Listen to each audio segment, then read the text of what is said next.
Base nga sa ating latest satellite animation ay nandito pa rin ngayon binabantayan nating low pressure area dito sa may karagatan ng Dumaran, Palawan. At sa ngayon, mababa pa rin nga yung tsansa nito na maging isang ganap na bagyo at maaaring tawirin na nito ang Palawan at makarating na sa may parte ng West Philippine Sea mamayang gabi o bukas na madaling araw.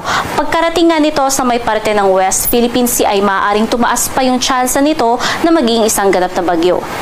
Samantalang ito nga nasabi nating low pressure area ay nakapaloob sa Intertropical Convergence Zone o ITCZ or uulitin natin ito yung salubungan ng hangin galing sa may hilaga at katimugang bahagi ng ating hemisfera. At ito nga ngayon yung nakakaapekto sa may parte o kanlurang bahagi ng Southern Luzon, Visayas at Mindanao.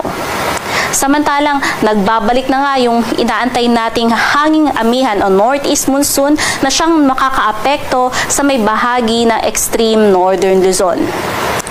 Shear line naman o yung salubungan ng hangin galing northeast monsoon at easterlies ang siyang nakakaapekto sa may silang bahagi naman ng northern Luzon.